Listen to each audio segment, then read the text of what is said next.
Hey, good people. Welcome to Unite Now, a conversation at the intersection of leadership and flourishing.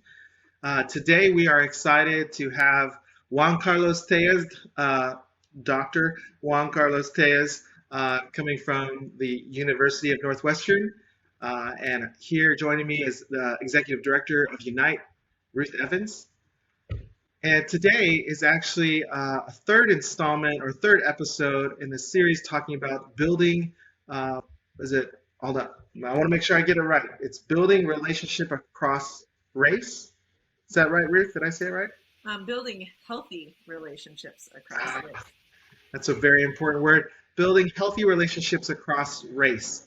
And the first episode we had Daniel Hill, and the second episode we had Sungchan Ra. And today my friend Carlos is going to share with us. Carlos, I know you from when you lived in Atlanta, but tell us a little bit about who you are, what you do, and why this conversation is important to you. Yeah, well, first of all, thank you so much for inviting me. I feel super honored. Um, to have Daniel Hill and then Dr. Sung Chan Ra to be following a conversation from those two guys that I know well. I've read their work. This is an honor. So thank you so much for inviting me into the conversation. But yeah, I'm originally from Colombia, South America. I was born and raised there. And then I've lived in the United States about half my life and half my life in Colombia. My education has been half in Spanish, half in English, so I'm pretty bicultural, bilingual.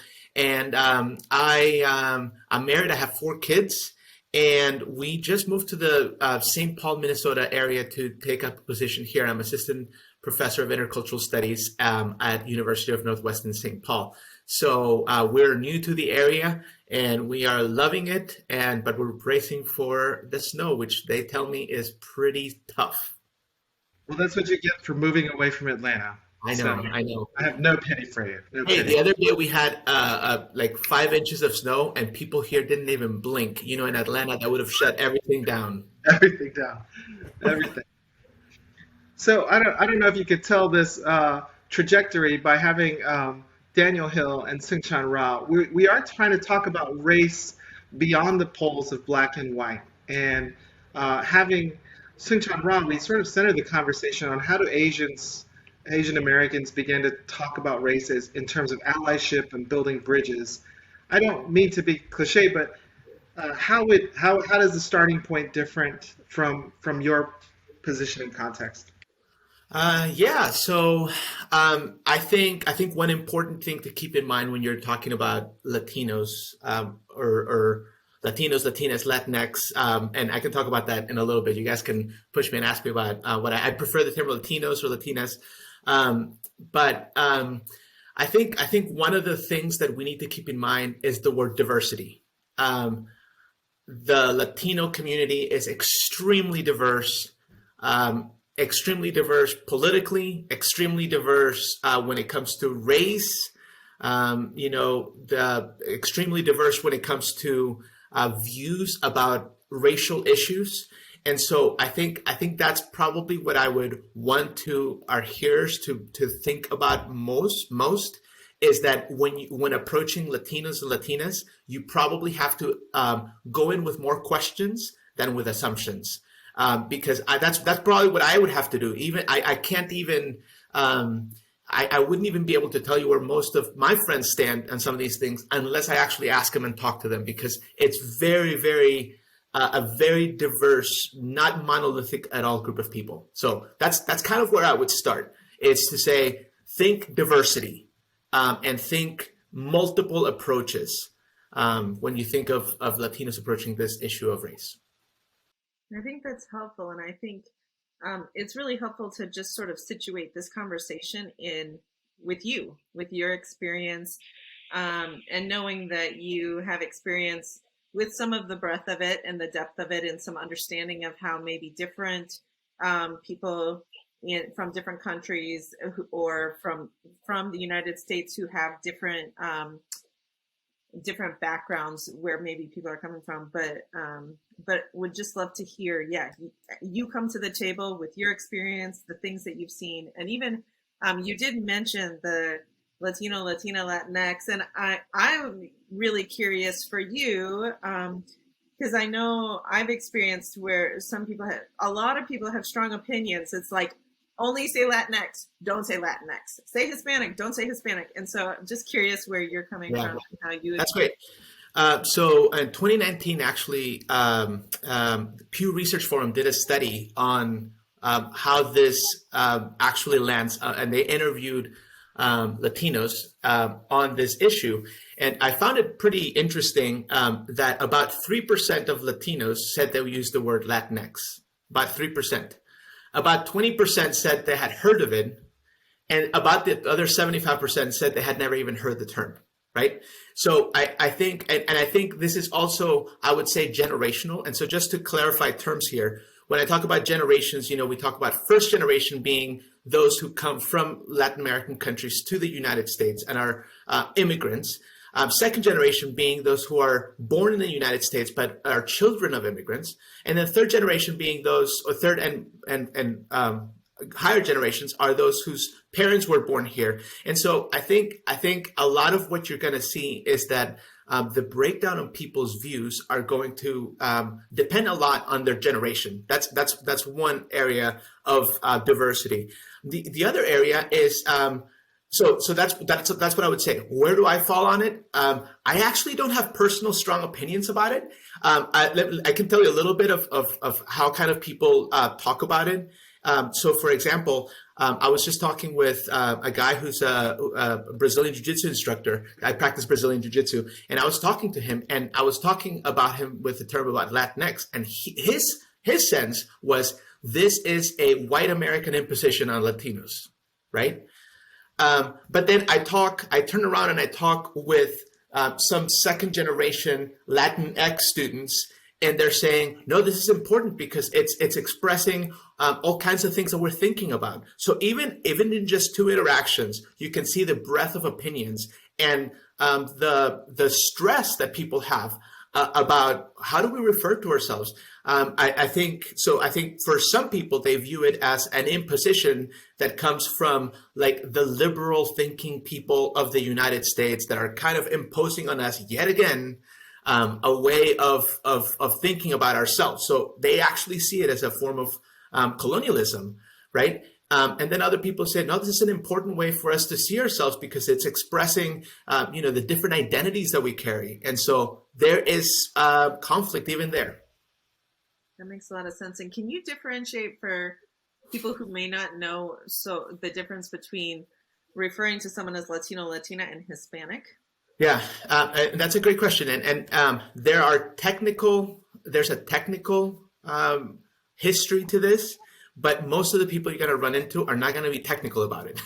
That's the reality. That there's the textbook, the term Hispanic kind of, or actually Latino kind of evolved after the 1960s with the rise of the civil rights movement. And so there was kind of a coalition of people that said, hey, African Americans are fighting some of these rights. So let's go ahead and find something. But that initially was kind of more Cuban, Puerto Rican, partly Mexican. And so it was kind of that. And then Hispanic is a bit of an older term.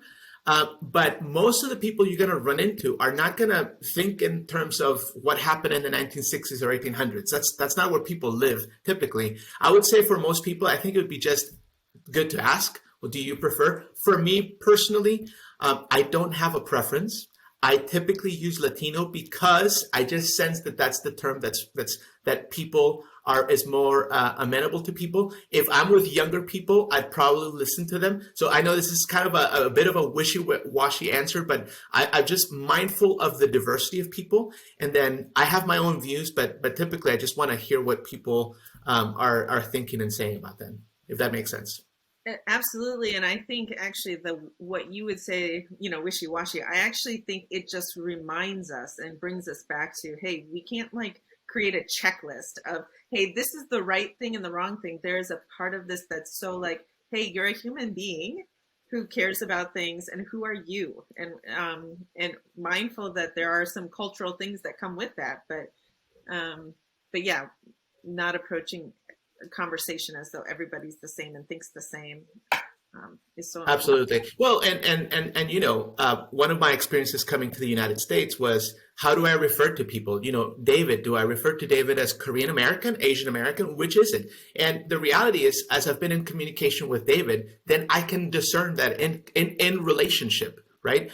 With my African American friends, is it Black American? Is it Black? Is it African American? Well, it's probably best in the context of relationship to discern those things. So. I'm just happy you using the definite article. So the David part would be great. Just yeah. There should be no other. Joking aside, though, what's fascinating about it is you can't have these conversations in isolation and in silos. And sometimes, for clarification, it'd be great to have a silo in which you could clarify, like, "Hey guys, this is just Latinos only. We're gonna figure this out, and then we'll tell you what we think." But that can't happen. One of the things that came up in our conversation with Soong-Chan Rah was that that the white gaze sort of helps. It becomes a shaper of other ways of seeing the world. So for Asian Americans, as we were talking about, that is that the white way of seeing other people became a way that Asian Americans adopted in seeing other people and themselves. How has the white gaze affected Latinos or Latinx, Hispanics? Yeah. So that's a very interesting question. And as I was reflecting upon that question, I think I need to step back a little bit. And the reality is, a lot of the issues that we have in the present are rooted in a history, right? And so when you step back and you think, for example, I was thinking, you think about the involvement of Americans, particularly white Americans, in movements across Latin America. And so when you step back, this isn't just something that has happened here. It's something that has happened in places in Latin America. And so that's a bit of a touchy issue for even for not all, but for many people who have come from Latin America, that there's been displacement and there has been wars that have been actually generated or instigated by military involvement from the United States, right? And so I think that's part of the history. And so when we talk about the white gaze here, it's not disconnected from the white reach there, right? It's a connection, and even some of the movements that have come with immigration. So just a couple of examples that I think of. I think of the MS-13, the gang. The MS-13, if you kind of trace back the history of the gang, right, it is connected to U.S. Military involvement in El Salvador that displaced people that came up through Mexico and ended up in L.A. And then these displaced people were kind of marginalized from not just from the kind of white American society, but then from even Mexican Americans. And they kind of started grouping together in order to try to defend themselves from these other groups. And then as a result of that, the government came in and they're like, we need to put this aside. And then so they actually started sending people to jails and different places across the United States, and then also started a big deportation movement, deporting people. And so they deported them back to El Salvador, which the MS-13 actually has its roots in LA, but then they were deported back to El Salvador, and then it grew in strength there with some estimates say as many as 100,000 people. I mean, and then you have this back and forth. But if you go back and look at the roots, a lot of it has to do with the involvement of the United States in El Salvador in ways that are less than good, right? And so I think when you step back, this whole idea of the white gaze is rooted in a history of colonization in Latin America. And one thing that has done is I think it has made people kind of internalize this superiority complex of Americans versus Latin Americans. And so I think for a lot of people in Latin America, they see whatever is American or European as better. There's a song by a group called Los Prisioneros from Chile back in the 1980s. I used to be into what was called rock en español, Spanish rock. This was a big deal. And they have a song that I love the title. If I ever wrote a book about this, it would be the title of the song. But it's called Latinoamérica es un pueblo al sur de Estados Unidos. Latin America is a little town south of the United States. And I think that way of thinking that we're just like this little podunk town south of this big empire, I think it's an internalized thing that we carry as Latin Americans. Some more than others. Some have confronted it, some have not. And so that internalized kind of put your head down, they are greater than us, carries itself into a lot of the dealing with people. And I think for myself, I was having a conversation with my dad who, immigrated to the US when I was born.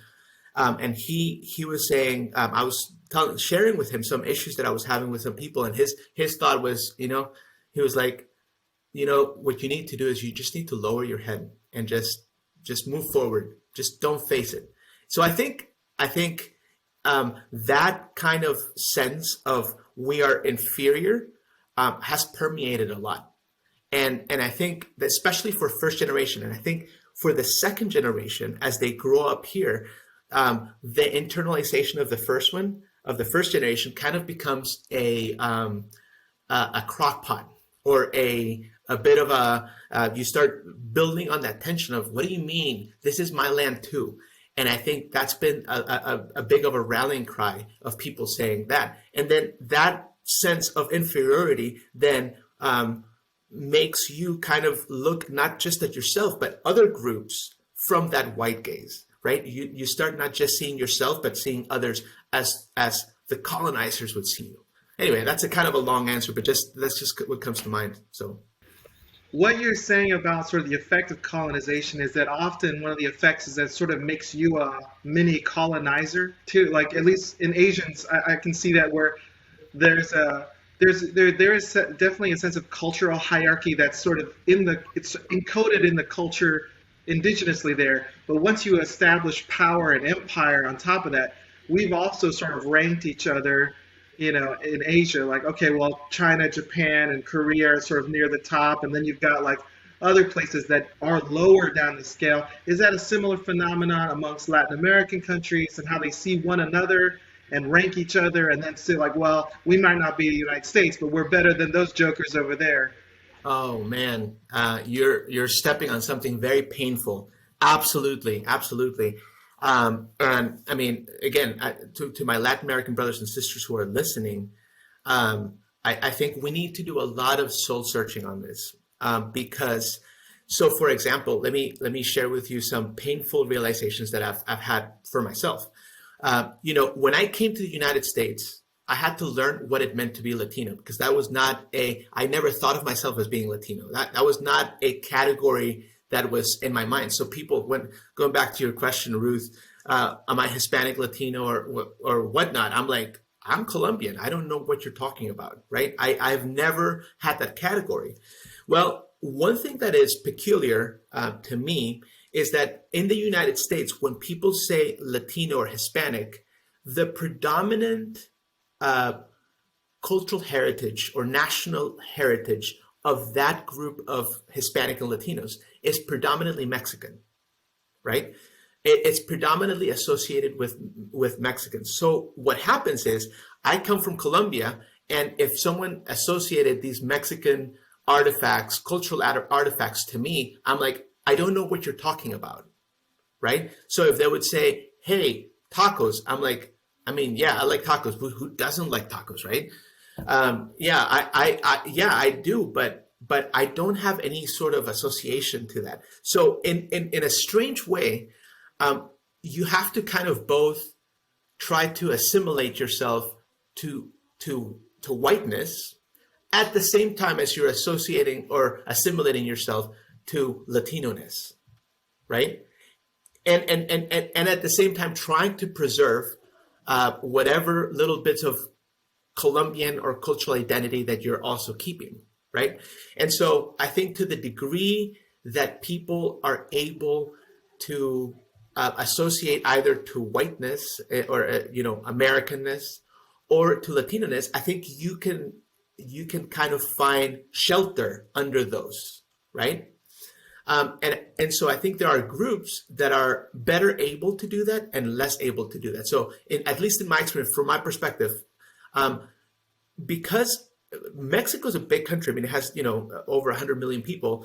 And um, in Central America, I think people are much more used to understanding Mexican artifacts and Mexican things because the Aztec culture kind of there's some more shared things, and then you have South America, but it's fascinating because there's so many of these differences. So, for example, in Colombia, we don't eat spicy food at all, and in Argentina, they don't really eat spicy food either. But then people kind of associate that. So I think my point being that it gets very complicated and complex because there are countries in Latin America that more naturally assimilate into whiteness, right? So an example would be Argentina. There's a joke that Argentines say that they say, the Mexicans come from the Aztecs. The Peruvians, they come from the Incas. Argentines, we come from the ships, right? Meaning the ships from Europe, right? And so there's a sense in which Uruguayans and Argentines see themselves as more European. So their path to assimilation and integration to white Americans is much easier than, say, someone from Colombia who is from an indigenous group, right? And so it's a complex thing, and some people assimilate easier. So the reason I was saying this is kind of a personal thing, you're touching on it, is because my dad came to the United States when I think I was 4 months old when he arrived here. But I lived in Colombia. Well, as soon as my dad was able to get the finances, he started sending money so that I could go to a really good bilingual school, really like top-notch bilingual school. So I went to bilingual school, and then as soon as I was able, I was able to come to the United States and learn more English and all that. And so my own particular path to assimilation is actually quite easy because I was provided the resources. But that's not true for everybody, right? And so I think there is a sense in which we have to kind of navigate that tension of who do I assimilate to, who gets my solidarity, right? I can easily blend into white people. I can do that because I have the language and cultural skills to, or I can choose to have solidarity with my brothers and sisters of color for the sake of the well-being of the whole. And I think that's a question that some people can ask and some people don't have the privilege to ask.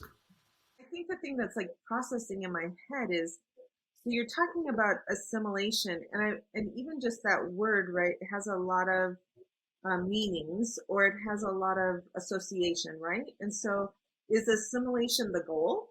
And if it is that for like personal preservation, or is it, and then what do you sacrifice in your personhood in order to assimilate? I think that's where my that's a excellent question.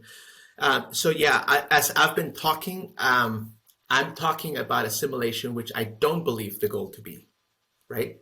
That's the tension. That is not, I don't believe that's the goal. But I think that's the natural course of what happens when you come and you uncritically give up yourself. I think that's what happens if you uncritically just go into a situation and you just become like others without critically thinking about your own cultural artifacts and your own culture. I think assimilation will happen. And I think my point being that some groups have an easier time toward assimilation than others. But yeah, I don't think at all that should be the goal. I think in a perfect world, the goal is integration, right? Integration, where instead of thinking of a dominant culture using the melting pot to bring these other cultures in, instead of that, it's that You bring your culture, I bring my culture, and we create one new culture. In fact, I think that's the goal of the church, right? I mean, the church at its best is a family where I say that when we talk about the church, if we're actually a family, my wife and I, we have 4 kids, and as each of our kids have come and joined the family, they have shaped and molded the family, right? So we are different because my daughter is part of our family. We are different because my sons are part of the family, right? We're different because I'm part of the family. And so our family is going to smell and look and feel like the values of all of us. I think that's the actual goal. It's integration, creating a one beautiful multicultural context where people are actually welcome to be themselves and where we share these values and these ideals, but you don't have to change who you are. Of course, there's always a negotiation of who I am and who you are. That's always part of that. But I think my comments before were uncritically. Maybe this is just making this up, but I think uncritically, if you come into a place and you just simply become like other people, that's assimilation. And you need critical assessment of broader cultural themes in order to know how we can create a new culture that I think is what Ephesians 2, for example, calls us to, right? Like a one new church, or the one new body that Christ calls us to. So now you're getting into sort of telos, right? You're getting into the sort of the ends by which you're aiming your life. But and we've been talking about sort of assimilation and the sort of subject of race. And I'm glad you went to the subject of church, but tell me where the fissure is. Tell me where the break is. Because it's hard to talk about race and building bridges across those healthy relationships without talking about where things went wrong. Yeah, well, do you mean specifically in the U.S. context, or how, like where things went wrong in what sense? From the perspective of a Latino Christian, how did things go wrong from your perspective? Oh man, that's complex. Be gentle. No, I'm just kidding. You don't have to be gentle. Yeah. So one of the questions that you guys asked here as part of this was the whole issue of interracial. So apart from the white gaze, right? One of the things is this interracial relationship, and that's a very complex and difficult part to approach, because there is a lot of interracial conflict, right? So when I first came to the United States, I lived in Maryland for a little while, and it's a very, very diverse area. And, a lot of our conflicts were between African Americans and Latinos, right? That was kind of the big conflict. And so there was a lot of negativity, a lot of just downright hatred between blacks and Latinos, and I mean, to the point where a couple of my cousins, one cousin in particular I'm thinking of, he got like majorly beat up a few times, by African Americans, and so there's this history there, right? And so I think there's a sense in which kind of in the context of this white gaze, these groups that have been minoritized come to the United States and are, in a sense, vying for resources, right? And you're vying to kind of go up the proverbial pole. And in the process of trying to go to the top, I think sometimes we have just kicked each other in the face. In trying to get up, you're just trying to prop yourself up by whoever is at the bottom to try to get up this totem pole. And it's really, really sad that this, I mean, we can call it the racialization as the response or as the result of white supremacy. That because it's white supremacy by definition is hierarchical, and so and it kind of creates a king of the hill kind of mentality in other people, because we want to kind of vie for our attention and vie for power and vie for resources. And so and you unfortunately end up stepping over other kinds of people.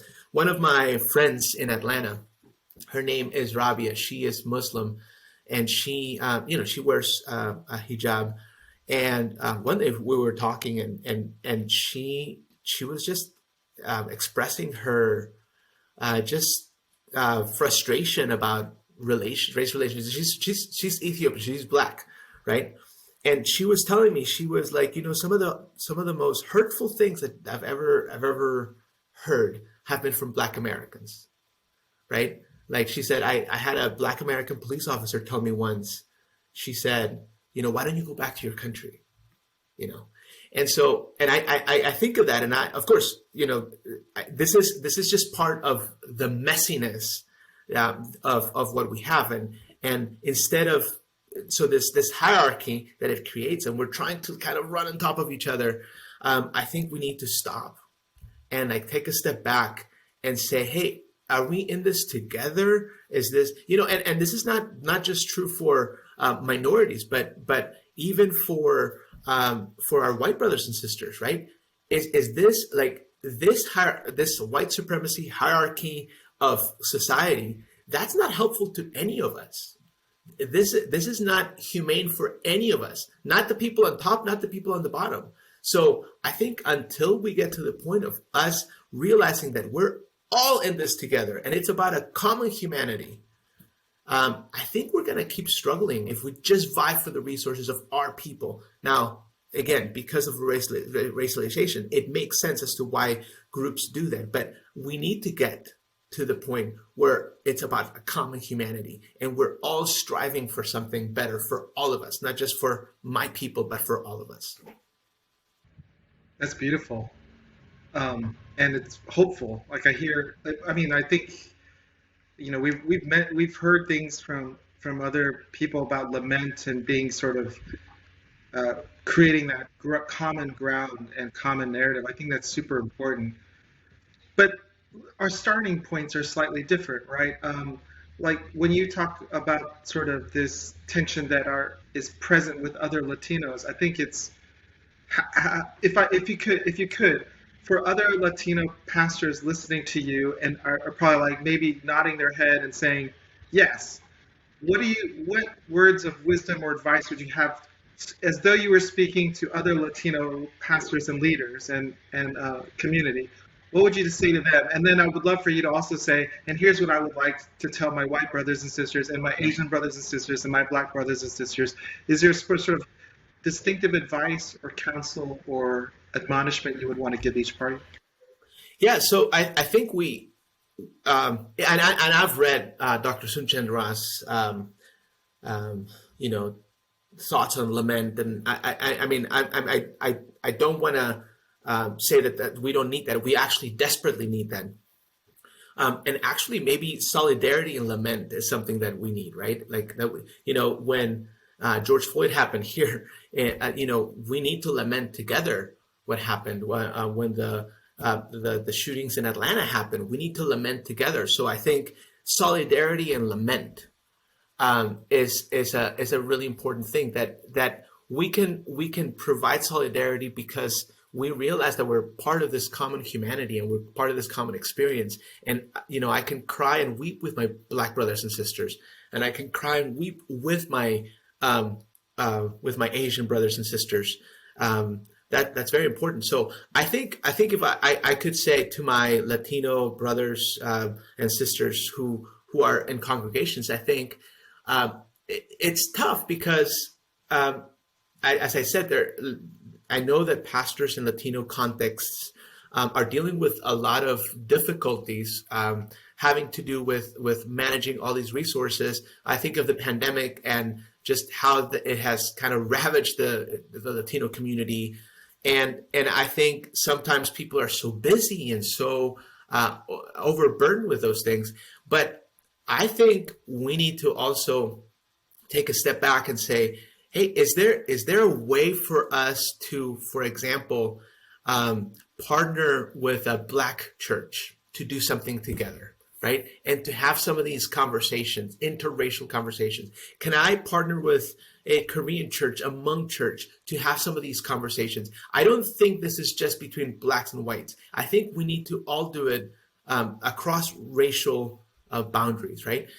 So I think conversation, again, like I said, solidarity and lament. Take a moment to say, hey, this is what happened with George Floyd. Let me explain it to you, because for a lot of people, I know I have conversations with my family members from Colombia.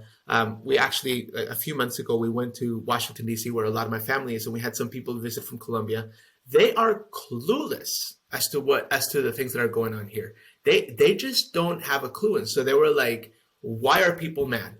I don't understand the protests, right? I mean, they are clueless because they're interpreting this from media that has a certain bent, right? And so they're clueless. And so I think we all need to kind of just take a step back and go, hey, not everyone is going to get this.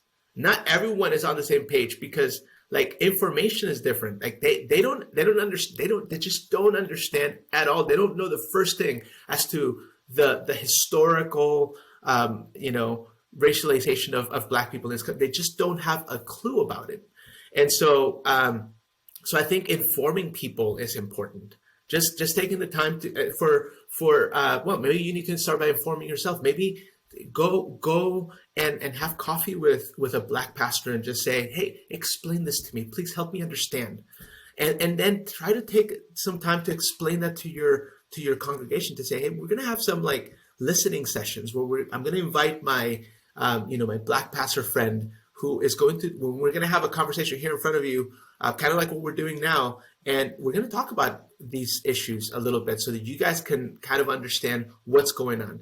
Because I think some people don't get it because they don't want to.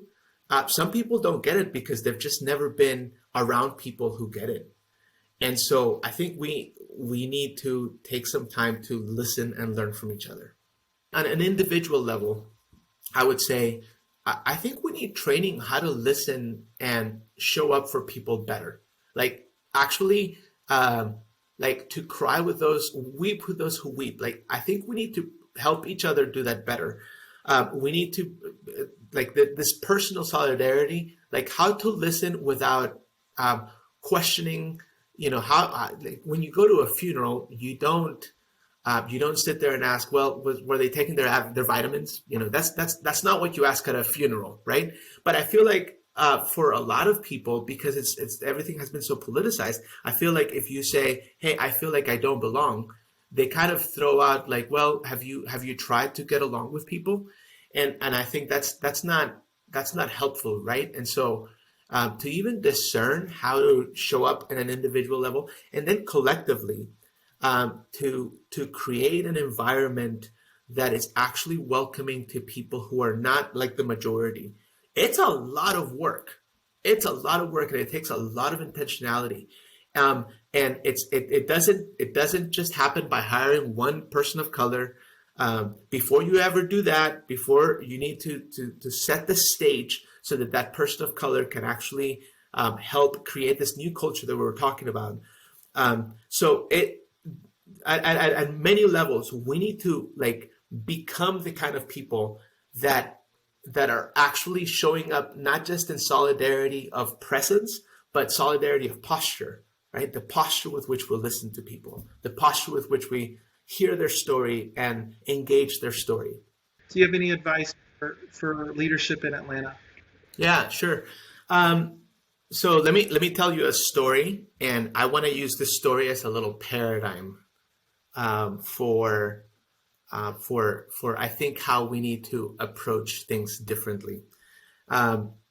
We had a large number of people from Central Africa in our church, and we would always serve coffee at our church. And one day after our church service, one of our volunteers came to us and said, "Hey, we're running out of creamer."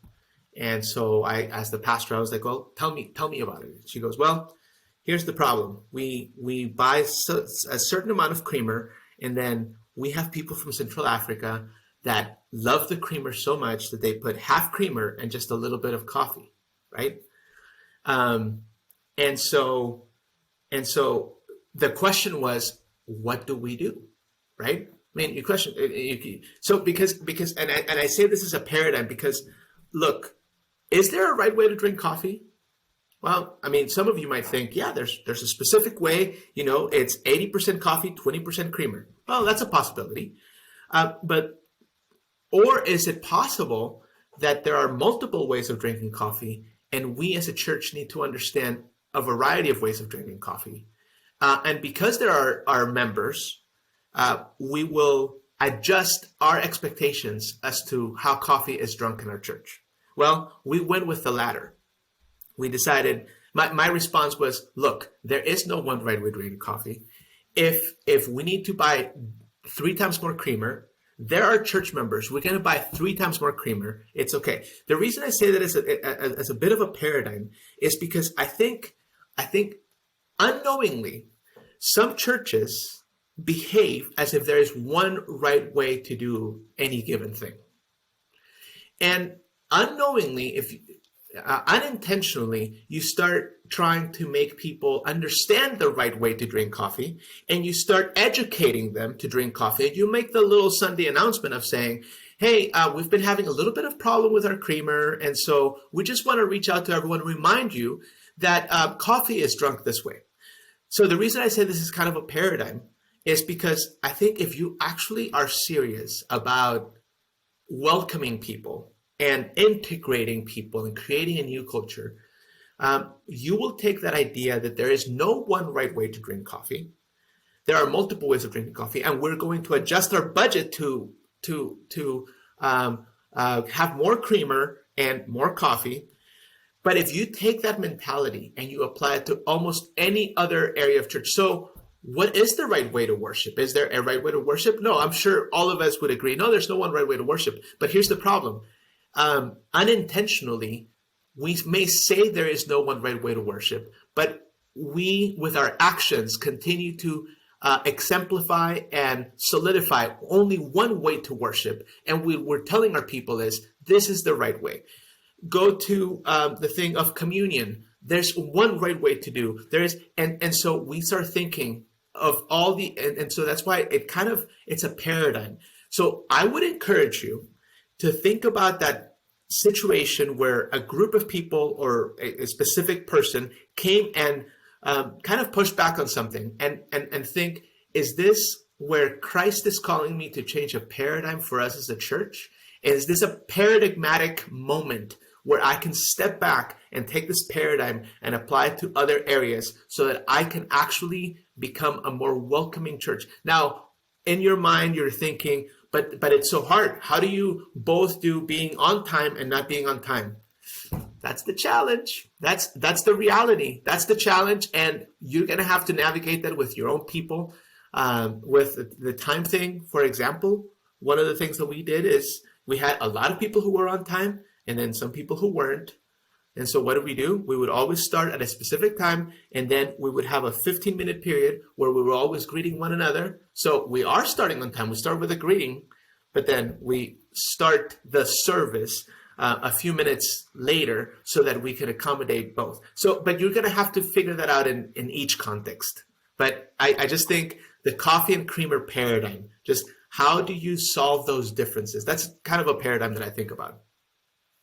I feel like that's so rich. And I think there can be a tendency, let's say from a white perspective, because of just, hey, like we're just used to things going the way we want it, right? So there can be a tendency to hear even what you're saying and be like, okay, like how am I going to have to sort of sacrifice, right? How am I going to have to give up the right things or things that are important to accommodate? But I'll say just personally and I could give like maybe dozens of examples, but just personally, specifically over the last year or two, I've been learning a lot about trauma and mental health. And the thing that has struck me about it is that there are 3 different things that have arisen. There are multiple things, but 3 of the things that come up over and over and over again are things that like help with trauma to actually make our bodies not just deal with it, but be healthy in the midst of it. One is safe, connected relationships with other human beings. One is paying attention in the moment and breathing and doing a lot of sort of slowing yourself down and doing reflection and meditation. And one is sort of this like rhythmic rocking, humming, like all of these. So, and I think of like all three of those things as actually being very distinct characteristics of Latino culture, Asian culture, Black culture in America, and that don't exist in white churches at all, right? But they actually exist in different churches of different ethnicities and races. And like thinking, how much are we actually missing in flourishing in our own bodies and lives because we think we're just right about everything, and this is the most holy way of doing things. And yet, if we could see and embrace what's so beautiful and wonderfully woven into other cultures, it wouldn't be a sacrifice. It would actually help us to see God better and live healthier lives ourselves. Anyways, sorry. Oh, absolutely. That's so true. I mean, I worked at a Korean church for 4 years. Where would my life be without japchae and bulgogi and they're like my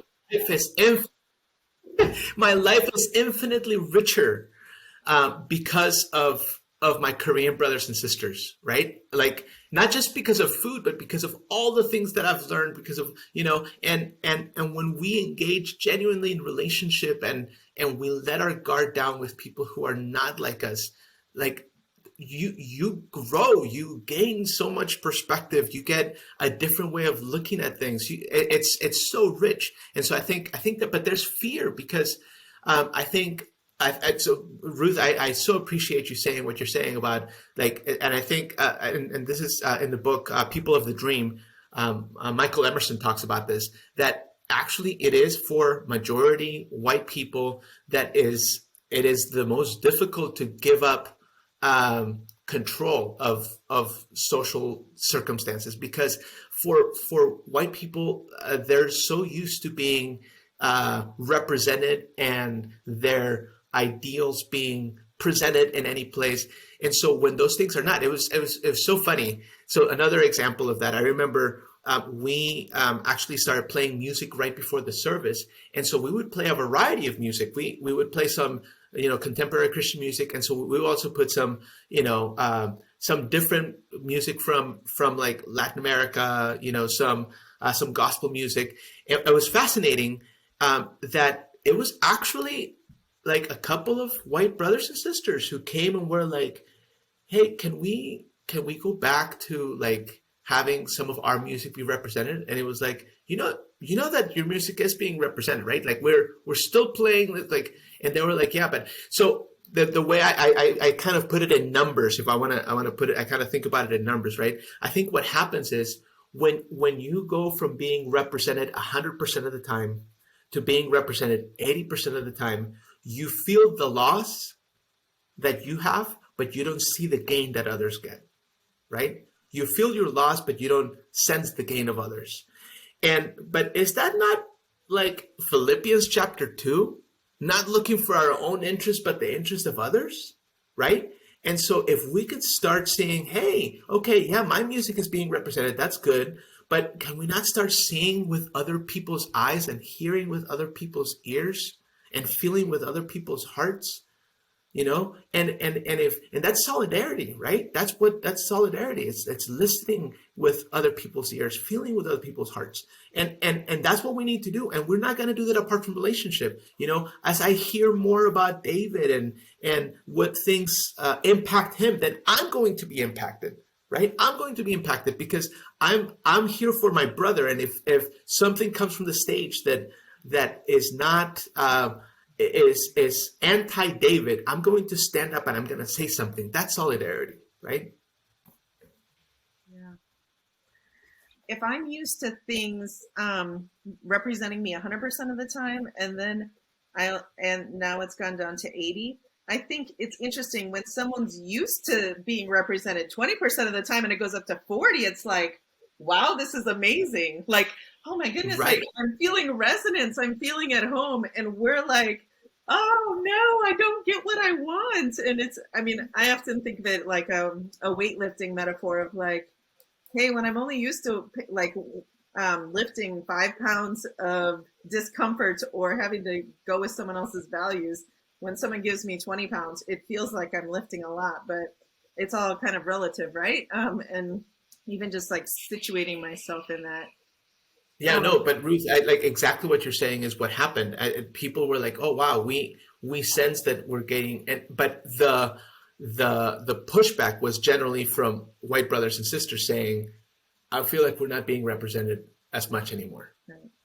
Any other sort of resources, Yeah. podcasts, things that people could dig into more? Okay, so I actually have just four books here that I want to just talk about. So the first one is I think I would like people if I were at a church here in the United States. So I taught a class in Latin American history a while back, and I think one thing that was very puzzling to me is how little history of U.S. relations to Latin America people knew. And the big takeaway from the students was like, how come I never heard this, right? Of course, there's this whole thing of critical race theory that I'm sure somebody's going to be like, well, these are complex. So the one book that I would say is Born in Blood and Fire. This is just a textbook that is just a concise history of Latin America. But it's fascinating to see the involvement of the United States in Latin America just throughout. So it's by John Charles Chastain. Again, Born in Blood and Fire, Concise History of Latin America. The other book that I just recently read is Brown Church by Roberto Chao Romero. And just talking about social justice and how social justice has been playing out in Latin American contexts for the last 500 years. Great resource. I learned so much about history and just seeing different things about how the Brown Church, the Latino Church, has been already engaged in these things of social justice in a great way. This is a bit of an older book, but it's called Christians at the Border by Dan Carroll. And I actually wrote my dissertation on immigration. We didn't even touch on immigration. But this is a really good resource just to get a kind of a bird's eye view of how immigration, particularly around like Latinos, is kind of talked about. So this is I would recommend that. And of course, actually for pastors, if you're thinking of a book to kind of get started or thinking of like the first few steps on multi-ethnic church, I would definitely go with Dr. Soong-Chan Rah's Many Colors. I appreciate so much. I think one of the unique contributions of this book is dealing with issues of race, along with dealing with issues of interculturality. So intercultural issues along with racial issues. I find that people who are interculturally savvy may not necessarily be interracially savvy. Those are overlapping areas, but they're different skills. And so I thought Dr. Soong-Chan Rah did a really, really good job just kind of combining those two, and I'm talking about solidarity and intercultural savviness in there. So those are the four books that I kind of thought as we were preparing. So thanks for sharing those gems with us. And Carlos, this has been such a rich conversation. Most of our conversations are rich, so I feel very wealthy just to know you and call you friend. But thank you for sharing your wisdom with us, and hope to see you soon. Yeah, well, thank you guys so much for inviting me. I'm super honored, and anytime I can be part of a conversation, I love that. So thanks.